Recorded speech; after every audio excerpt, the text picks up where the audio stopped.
Professor Ramadan himself was born in Geneva to parents exiled from that wonderfully beautiful and charming country, Egypt, because of their association with the Muslim Brotherhood. After completing his master's work in philosophy and French literature, he went on to take a PhD from the University of Geneva in Arabic and Islamic studies, and also studied Islamic jurisprudence at Al-Azhar University in Cairo.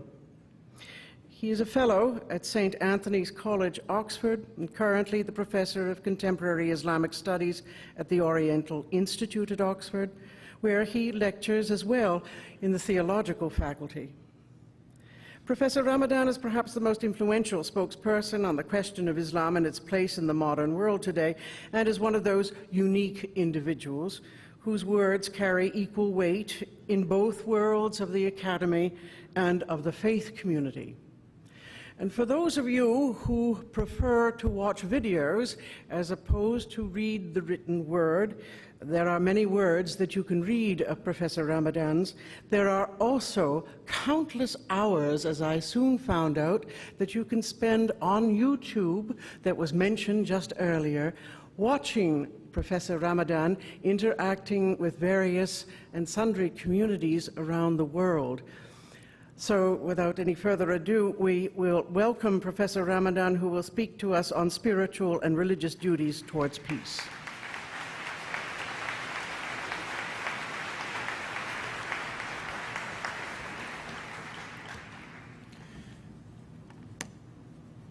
Thank you.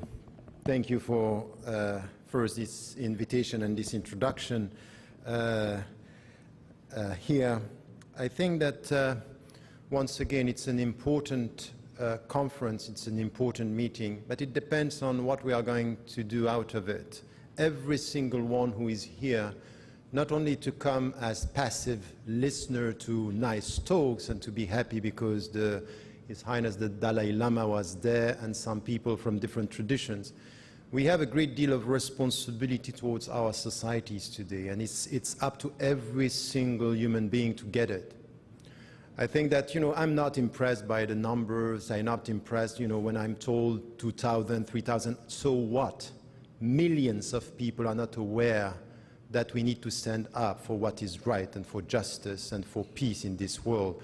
It's up to us to understand that it's an event where we come to listen when we go out to teach ourselves and to teach others. But it's as compassion. It's the first to teach.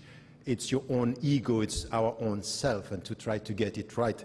So let me come to some of the points here, and I hope that instead of going only to watch YouTube, you will try to read some books. If not, you go on the website, you have very small texts, short text to read. My topic here is about spiritual and religious duties towards peace. And let me start with this as an introduction quite quickly. I'm very worried and very often cautious with anything which has to do with to translate peace into just be in peace and an ideal that we are talking about while being passive. We have to come back to the essence. Peace is an ideal and it's a goal, and we try and we need to reach this. In fact, we have to put it as something which is central in our life, and to try to make it clear that to go there, there is a path, or there are paths that we have to follow from within our traditions or respective traditions, with or without God, when you are an atheist or you are an agnostic, or you are following a specific spirituality without God, or when you believe in one God.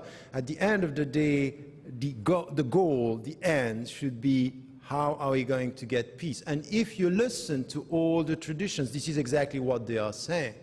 They are putting peace as a goal, knowing what human beings are. We are not naturally at peace with ourselves. You were not born at peace, if you remember well. If you come back to the very beginning, we are in tension, and what we are trying to get is that peace through education. And to get it, the state of peace is quite demanding. So I'm going to talk about a demanding topic. It's demanding to get it. There are conditions, and we have duties towards peace when it comes to our own peace, intimate peace, and collective peace. We're talking about Islam, and very often, for years, I was translating Islam exactly the way you did it. It's surrender. But at the end of the day, having read, and even I wrote a book on the Prophet's life, say, that's not right. If you come to the very essence of, for example, the term or the concept of Islam, yes, there is salam, there is peace, but in fact, the very essence is enter into God's peace. In fact, the very end of this religion, following all the religions and saying exactly the same, is try to get inner peace and try to spread peace around you. At the end of the day, peace is the end, and conditions should be respected to get that. And then even when we greet each other, yes, we say, as you said, peace be with you, meaning my hope, the deepest hope I have for you with my love is your peace. Is your peace, for you to be in peace with your own heart and with your fellow human beings. And to get this, we all have to get it right, that we need to respect some conditions. And as I was saying, there are two dimensions: inner peace, intimate peace, and collective peace. And I want really, in a simple way, to try to follow this and to get it right from the very beginning. But let me say something. I have been in the world, in this interfaith dialogue and all these circles for the last 25 years. And talking about peace, dreaming about peace, being very happy. It's a nice afternoon, we are all happy, and we are talking about something which is positive. But my sense is, from the religious experience and the history of religion, we can't carry on talking about peace if we are not ready to talk about violence. And it means that we have to talk about human beings. There is no one single religion or spirituality not talking about violence. Why? Because when you talk about human beings, you talk about violence. Because there is something which is violent in the way we deal with our own ego and our fellow human beings. It's all about power, the way you are checking yourself, the way you are educating yourself. And it's serious. It's a serious matter. You need to come back to what my scriptural sources and the scriptural sources of other religions and other spiritualities are saying about violence. Because if you want to reach peace, you have to tackle violence in the right way. And it means to deal with human beings. So I don't get all this discourse about, when even George W. Bush said after September 11, Islam is the religion of peace. I'm sorry, it doesn't mean anything. If someone is telling me Christianity is a religion of peace, it doesn't mean anything. What is important is what Christianity and Judaism and Buddhism and Hinduism and Islam are saying about violence to get peace. How do you check? How do you tackle this? How do you deal with it? Because we are human beings, and it's a challenge. It's not an easy. It's not an easy, and you know this, how much you can be violent, how much you can be selfish, and selfishness is very close to violence. Violence is, for example, I talk to you and you don't listen. This is an intellectual violence. Not now, I hope you are with me. All the people who didn't laugh were not with me, so it's a way of being violent with me. And this is why, when it comes to this, the starting point of getting this peace, inner peace, is quite paradoxical, but it's quite logical at the same time. It's self-criticism. It's to come back and say, okay, how am I with myself?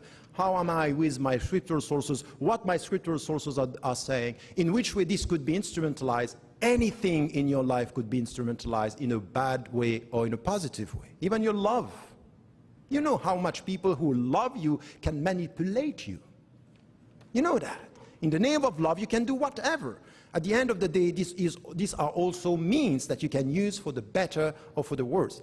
And I would say here that it's quite important to come to this self-critical stand and then to listen to what you say and the way we deal with our scriptural sources when it comes to deal with the others, with the people who we feel are not They are from the same humanity, but not from the same religion, not from the same culture, not from the same society. One humanity, diversity of cultures. What is your take on this? How do you deal with the potential violence of diversity?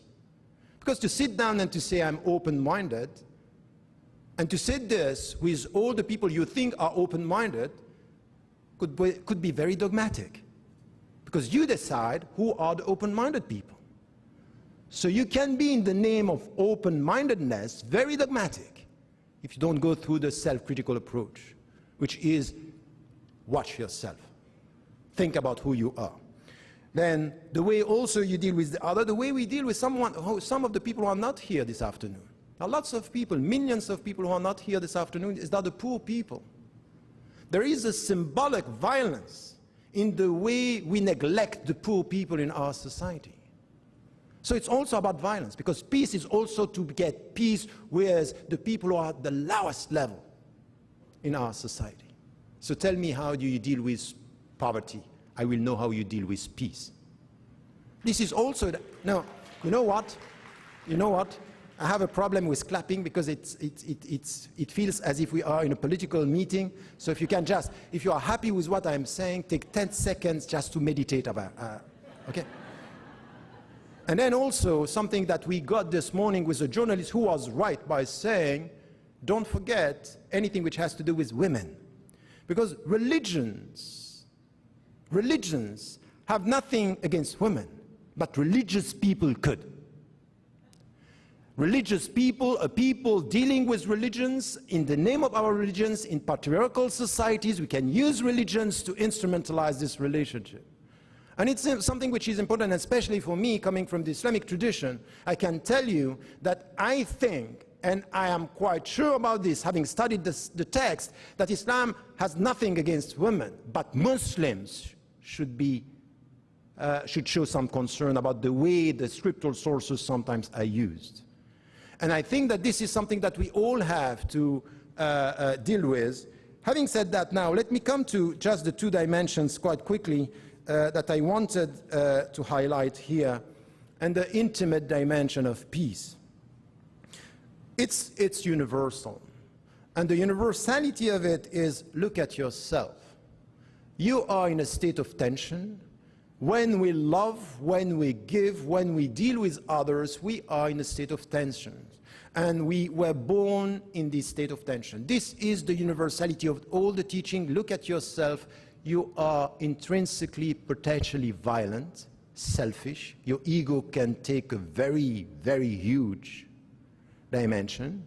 And be careful with the people who are coming to you saying, you know what, I am humble. The very moment you say I'm humble, you are not humble. The subtlety here, it's very subtle. Spirituality is a very deep dimension here. Is even in the name of this humility, you can become also quite violent in the way you think you are imposing your own humility. So this is a process here where we have to get peace with your own self. And to do this, we all said it. And it was said by the Dalai Lama this morning, and it was repeated by all the traditions. At the end of the day, there will be no inner peace, intimate peace, if you don't look at yourself the way you are, and you are aware of who you are. You can be dangerous. Every one of us here, in the name of his or her interest, his or her ego, his or her nation, his or her money and power, could be dangerous. At the end of the day, awareness is the starting point of inner peace, to be aware of who you can be. So this is something which is as old as the oldest philosophy, but we have to come back to this, and this also should be taught in our societies, which is so important. The second thing, which is education. There is no humanity, no human being without education. You have to educate yourself even to love.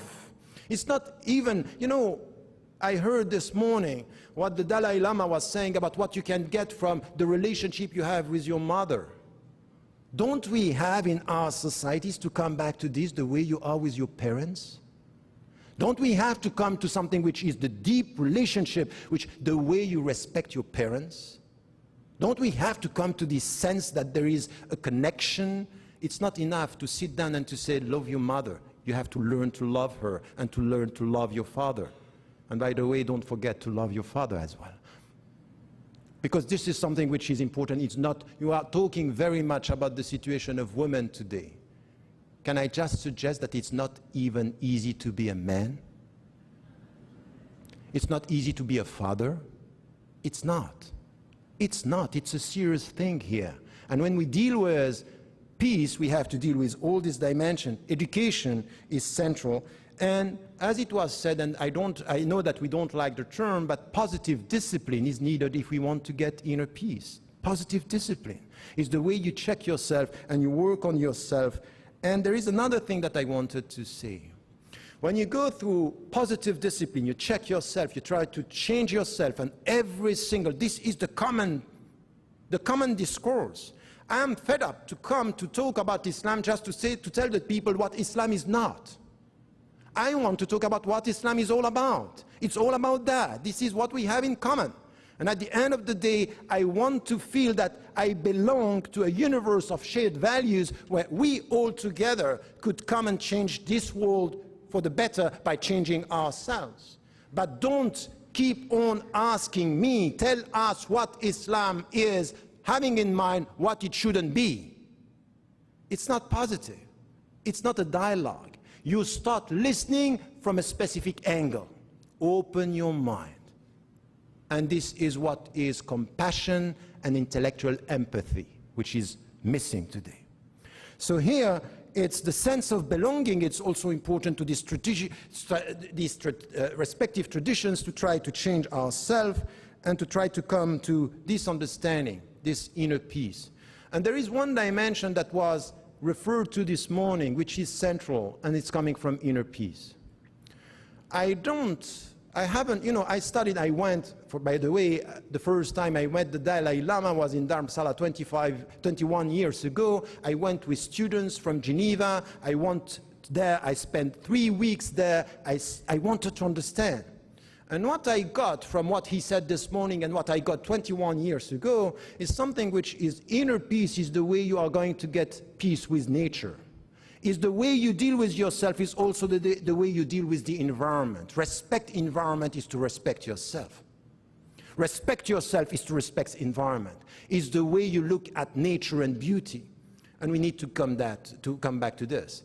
You know, structural environmental concern by saying, oh, we are dealing with catastrophe, we are not going to survive is not enough. We need principles before catastrophes. And principles mean it's an attitude. Your dignity as human being is to respect nature, not only to prevent catastrophes. It's a question of dignity before being a question of structural management. It's not a question of management. Management is not going to work. Why? Because we will always have people, they want to make money, even with environmental concerns, as you know. It's fashion today. It's fashion. People are making money with that. And I think that we have to show concern to something which is deeper. Let me come to the last point and conclude here. I'm still in my time, isn't it? I'm trying to be a Swiss with time. Collective peace, it's also something here which is important, and this is why we have to come together. In one of the books, I wrote a book called, the other in fact in English is The Quest for Meaning, Developing a Philosophy of Pluralism. And many people, when they read the book, it's always strange that you as a Muslim, you are writing something like that. It's as if when you are an intellectual Muslim, you have to speak about Islam and not speak about, global concerns. And my main point here was really to say, you know what, if we are serious about collective peace, we have to reconcile our children in our society with 4 disciplines. The first one is history. We need to teach history. It's an intellectual duty. History and memory, it's important. The way we deal with, the mistakes of the past. But also the achievements of the past is so important. The second one is to teach again philosophy. Philosophy, why? The question why should be central. Not only how I make money, but why I'm alive. Why I should show dignity towards my fellow human beings and nature. The third one is about religions. Don't tell me, and once again, if we want to go for peace, you know, one of the main concerns that I have as being a Western Muslim, it's not that people don't like Islam. It's that very often they don't like Islam not knowing even who they are. So out of ignorance about their own Christianity and Judaism and even atheism and agnosticism, they reject who they are not knowing who they are. At least we need to get a sense of a knowledge of religion. Why? Because it doesn't match. Ignorance and freedom are not going together. You are free to decide who you are when you are learning who you want to be. You are studying, and I think that studying religions today, it's a way to promote peace in our society. No more knowledge, it's so important. And the last one is about arts. We are so bad at that. We are bad with our imagination, with imaginary. We are bad with art, expression. You know, you start liking the people coming from other horizons when you get the sense of their imaginations, their arts, culture, creativity. We need to come to this, and not only this business, you know, which is very quick, very fast. The internet culture is very, very dangerous on that, because arts needs time. We need time to meditate, to get a sense of this aesthetics. It's so important for us today to come to this, and it's the landscape. Having said that, if I want to talk about peace in the collective way in our societies, we also need to come to the causes of what is creating violence and promoting violence in our society. And then, if I want to talk about peace, His Highness said something which was important this morning. All the causes are so important. There is one thing that we have to deal with, and you know, dealing with what is happening now in the Muslim majority countries, in North Africa, in the Middle East, what we call the Arab Spring. I don't call it like this. For me, there are still uprisings. I'm waiting to see what is going to happen over there. But at least there is something which is quite clear. The people are facing with corruption and corrupt regimes, and they don't want this. If we want to go for peace, corruption should be one of the main target. We have to stop that, even in our democracies, even in Canada. The Dalai Lama didn't say that, but you know, as much as I know, that all our regimes, even in the industrialized society, even in the West, we have to deal with corruption. We have to deal with people using democratic processes to make money and to mislead the people. Corruption is not acceptable. Injustices, this is something that we need to deal with. Peace, one of the conditions of peace is justice. No justice, we don't get peace. So we have to be serious about that. We can't just sit here and dream of justice, because we are, at the end of the day, we are privileged. The only fact that you are here this afternoon and us here means that we are all privileged. It's easy to speak about peace. And it would be right for some people to say, oh, come down on earth, come back to us, to look at what is the reality of it. And then what is also important is poverty. Poverty, it's so central here in our society. And the last one that I wanted to say, because it was repeated this morning, once again, there will be no peace, and even in the Muslim majority societies, if we don't stop and act and work against anything which has to do with discriminations towards women. Empowerment, freedom, right, the same salary for the same competences and the same skills. These are things that are undisputable, and we have to go for this, because this is the future. I don't want the women to be involved in politics the way men are. They should be better. There should be an added value to politics. And no, why?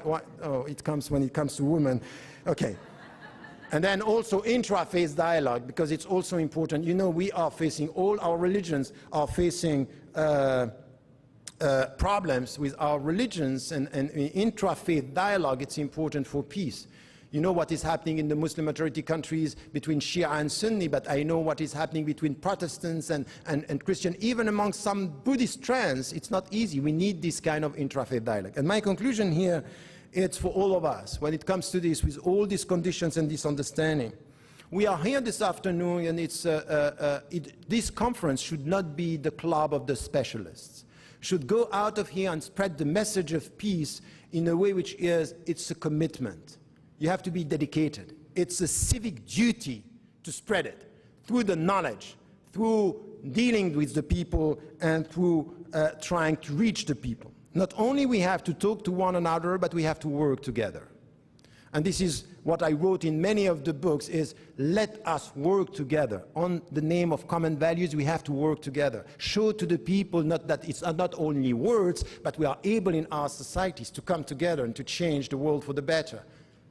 Whatever is your take, and once again, it's not a question of monotheistic. I don't, even in intra-community, interfaith dialogue, I want the secular, the atheist, and the agnostic to come because they have values and they have something to say. Let us talk about that and work together on that because our world needs that. It's also a way we behave and we work together. And let me say two things as the real conclusion. The first one is peace is demanding and we need to be courageous. We need to be courageous, it means we have to speak out. We have to speak out, for example, in the intra-faith dialogue against people who are instrumentalizing our respective religion in a way which is not acceptable. For me, someone who is telling me that in the name of Islam you can kill innocent people, I have to stand up. It's my moral duty to say no. Not only what you are saying is not Islamic, it's anti-Islamic, and you will find me to tell you it's wrong. And it takes courage, but it's necessary. It's the same for some Christians when, for example, we see what is happening in the United States of America with evangelist Protestant now targeting the Muslims or targeting the people they are creating enemies, and they say, this is the way to be a right Christian. I want the Christians, I want the Jews even in some of the things that are done in the name of Judaism that have nothing to do with the Jewish tradition, against Palestinians, for example, to stand up to say, no. In the name of our respective religion, we have to stand up. It takes courage, but it's necessary. If you keep on talking about peace in very nice words, dreaming of changing the world, but you don't stand up for what is right, it's hopeless. It's not going to work. And I think that we have to do this with our own people, and we have to do this everywhere, even with governments. In 4 days, we will be celebrating in one way what happened in Washington. Muhammad Ali, alias Cassius Clay, will be there. He will be there, but there is something that I liked in him, and not because he was boxing. I don't like boxing, by the way. I don't see the point just to put two people boxing. I have a problem with that. But this is a man with so many Christians and so many Americans who said, I'm not going to kill Vietnamese because they have done nothing wrong, and this war is wrong. Conscientious objection is something that I respect. I like him because of this. He said, I don't want to be the best if you are asking me to be the worst. I like that. And I like all the Christians, all the Jews, all the agnostics, all the atheists that are standing for what is right, and they are courageous to say there will be no peace if for such reasons we are ready to kill innocent people. Let us be courageous, and you single citizen, ordinary citizens, with all of us, we go out and we show humility in the way we work and courage in the way we stand for our rights. This is something which is important. And the last word about the media, because this is the second point. This morning, someone asked us, how can we change the world and do it? For the last 10 years, the media coverage, and many people are blaming the journalists, you are not doing the job, you are just talking about what is wrong and bad, and very often that's true, but this is the logic, because the people like to read things that are going bad. We are like that. But I would suggest that every single journalist and every single one of us here is a media in himself or herself to spread around a message of a constructive message. Talk about what is going right. Talk about such conference and what the people are trying to do on the ground. And it's a civic duty for the media to work for peace, not only to report on wars. To work for peace and not only to cover wars. Thank you.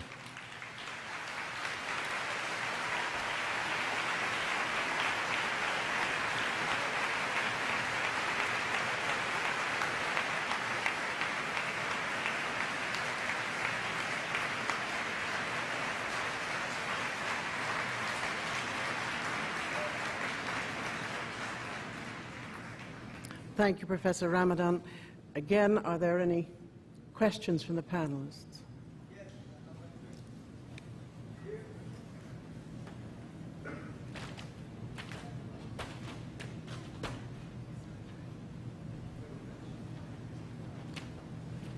I have a little question.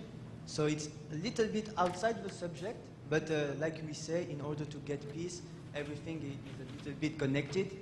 But if I can, before, just a few words, it's a poetry, it's a poem, excuse me for my English, very short. It's in the memory of my Parisian brother, Mr. Ibrahima. So just very quick. And in order to the mother's relations. Mama, I'm burned, mama. I believe in God, the light on the light named Allah. You used to take me in your hands, mama. Now every girl that I meet asks me to put in drama. Oh, holy, my holy and dear Maria, protect me with the sun, the moon, and the land of Cana. From hell, they sell bodies and brain against pieces of papers. My heart is insane. I feel lonely and cold, so cold. Your kisses, mama, and your hands and your eyes. Today, I can't even remember them. I'm so old. Please, please send me your best wishes so I can find my own lies. Ciao, mama, mamma mia, your son is dead. My spirit under the last river sleeps inside its final bed. Thank you. My question now. In order to get a little bit of peace, have you a suggestion to help me to transmute my sexual energy? My what? Sexual energy. Sexual energy.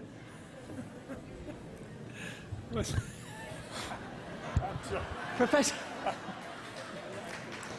Are you connecting your sexual energy with violence?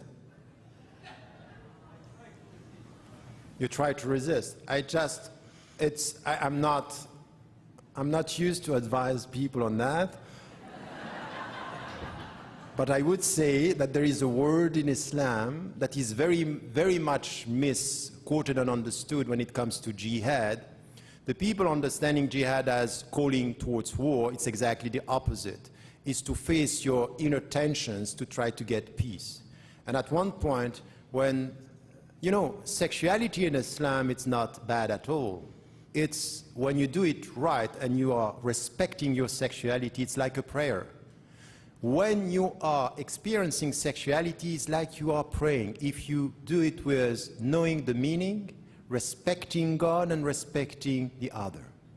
Even the scholars a long time ago were saying, even if you want to, during the relationship, the sexual intercourse, you want to take a decision as a man, you have to respect your wife and you have to ask her because she has rights on her own pleasure.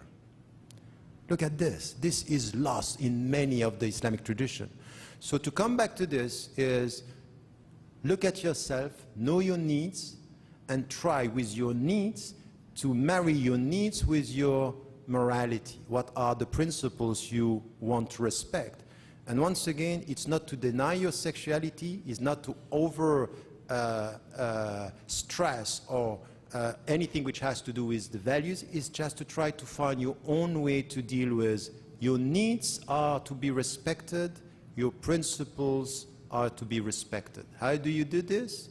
It depends on your own personal take on that, because I don't know you. Good luck.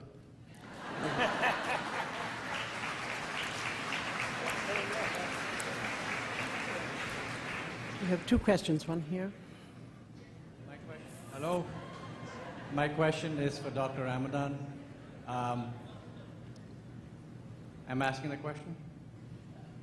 My question is for Dr. Ramadan, but I'd like to refer back to what Dr. Thurman said about His Holiness, who would love to visit Mecca.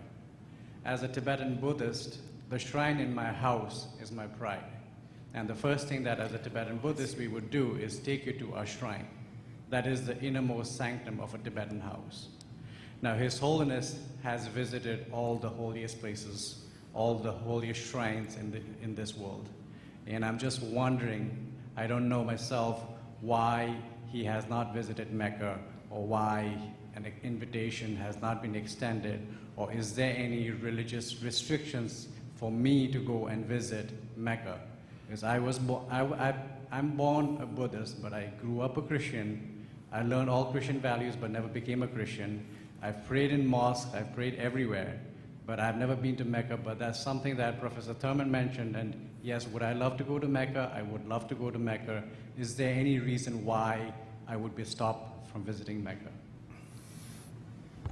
Yes, that's a good question. I think that there are many opinions on what can be visited and how it could be visited. But there is one consensus among all the scholars in the Sunni and the Shia tradition, is that the center, Mecca, is for the people who believe in one God, and it's for Muslims. It's a sacred center where you cannot enter. Now, some scholars are saying it's all the peninsula. You cannot just go in Saudi Arabia, you cannot even go and build church. I'm against this position. I think that the center as a central mosque, the Mecca itself, it's an area where the Muslims can go, and it's a protected area, and this is a consensus from a legal, traditional, theological viewpoint. Now, does it mean that it's not possible? Many people are coming very close. They are not entering the place, but they are coming very close. And the other dimension is in which way we are respecting the other religions. And I would say, for example, I took this position a long time ago when people are saying that, for example, in Saudi Arabia and other petromonarchies, you cannot build mosques, churches. I think that this is not my position. I think that everywhere you are, when you are settling down as a Christian, you should be able to pray and to build a space for yourself. Now, the center is something which is specific. We have other scholars saying we don't even can enter mosques around the world. If you go in Tunisia, for example, in some North African countries, they would say, or even West African countries, they would say you cannot enter a mosque for the Muslims only. This is not the majority position, but for Mecca, the center, there is something which is a consensus among the scholars that it's a protected space for the Muslims. Some Hindu temples you can't enter also. Yes, I think that you can find this in many other traditions, but I think that, having said that, this answer should not be perceived as a lack of respect. There is something which is specific, but the point is, and this is a position of principle, wherever you are and you live, as a Christian or as a Jew or as a Buddhist or as a Hindu or as a Muslim, you should be allowed to build a space where you can worship and be secured and respected. And this, for me, is not disputable. And I'd make a difference between this and that. One more. Bonjour. Madame, messieurs, je parlerai en français. Monsieur Ramadan, je sais bien qu'il parle bien français. We can't. Vous pouvez parler, faut parler plus fort. Ok. Donc, j'aimerais avoir un constat de votre part, un commentaire sur ma question. Je me présente, je suis étudiant à l'Université de Montréal. Donc ma question est, pourquoi lorsqu'une personne de religion autre que musulmane fait quelque chose de mal est traitée de quelqu'un psychologiquement...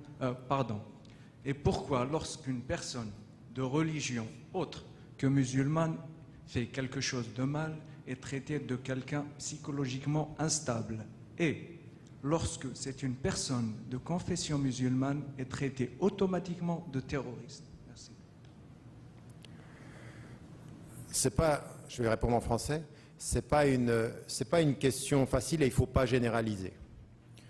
Il y a effectivement des actions qui sont faites par des musulmans et malheureusement on a la tendance à généraliser, c'est l'islam qui est responsable de ça. On a entendu sur la question de la Norvège, par exemple, que ce jeune homme était intellectuellement instable. Donc quand c'est un musulman qui fait quelque chose comme ça, c'est l'islam qu'il faut questionner, mais quand c'est quelqu'un qui le fait, c'est à ça que vous faites référence. Et je ne pense pas que ce soit généralisé ou à généraliser. Il faut qu'on prenne une position de principe. Si quelqu'un est intellectuellement ou psychologiquement atteint, il est intellectuellement et psychologiquement atteint, il faut le prendre pour ce que c'est.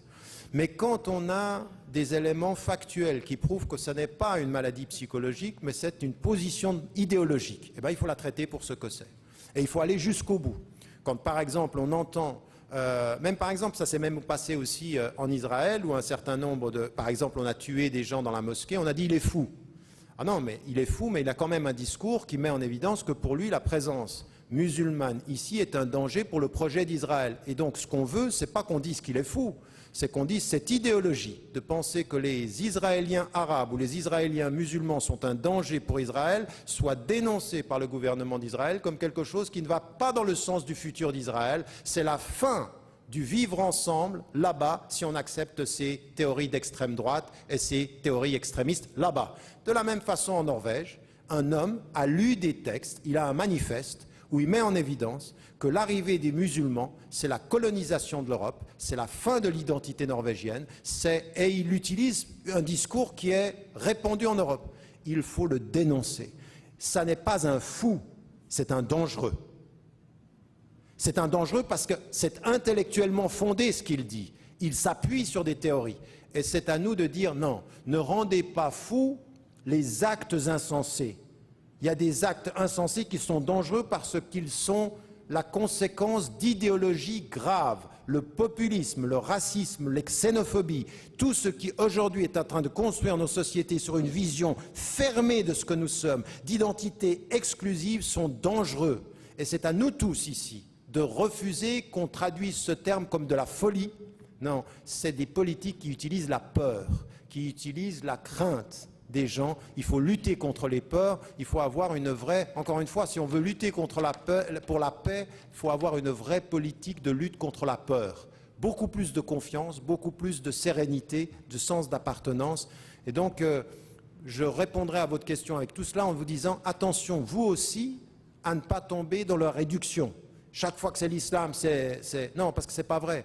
Toutes les personnes qui sont là, et ici dans notre discussion, il y a énormément de gens qui font la différence entre des violences extrémistes qui tuent et les musulmans. Énormément. Avec eux, il faut construire. Et il y a énormément de gens qui ont compris que de l'intérieur d'autres traditions religieuses, il y avait des discours dangereux. Avec eux, il faut construire. Plutôt que de chercher la mauvaise interprétation de certains, allons chercher la bonne interprétation de plusieurs. C'est avec eux qu'il faut construire, je pense. Moi, je suis québécois, Éric, OK, de cœur à cœur, en passant. Ma question est pour à peu près tout le monde. Moi, je suis athée. Je ne crois pas en un Dieu dans le ciel ou quoi que ce soit. Je crois à la source, je crois en Christ. Ça, je le sais, je l'ai vu de mes yeux vus, ce qui a habité. Et je vis ma religion, moi, personnellement, à tous les jours, dans mon quotidien, en ne jugeant pas, en aimant les gens le mieux possible de ma connaissance, OK? En aidant mon prochain. C'est sûr, il ne faut pas se mettre dans la merde, là, nous autres mêmes, là. Mais c'est... Tout le temps que j'ai été dans une religion, OK, j'étais dans la merde. Quand j'ai arrêté la religion, puis que j'ai cru en moi, que j'ai mis mes valeurs personnelles en avant de moi, bien, ma vie a changé totalement. Totalement. Voilà là, ce que j'avais à dire. Merci. Ben écoutez, ce sont des expériences personnelles. Je peux tout à fait imaginer que votre façon d'avoir été dans une... Votre façon d'avoir été dans une religion a été, ou d'appartenir à une religion a été plutôt perturbant, et puis que quand vous êtes venu à une confiance en vous, ça a été quelque chose qui vous a libéré. D'un point de vue personnel, si je devais vous répondre d'une expérience personnelle à une expérience personnelle, moi je ne comprends le fait d'être dans une religion que dans le fait de se faire confiance. Je suis absolument contre le discours religieux culpabilisant. Je suis pour le discours religieux responsabilisant, d'un discours d'autonomie, c'est-à-dire marche.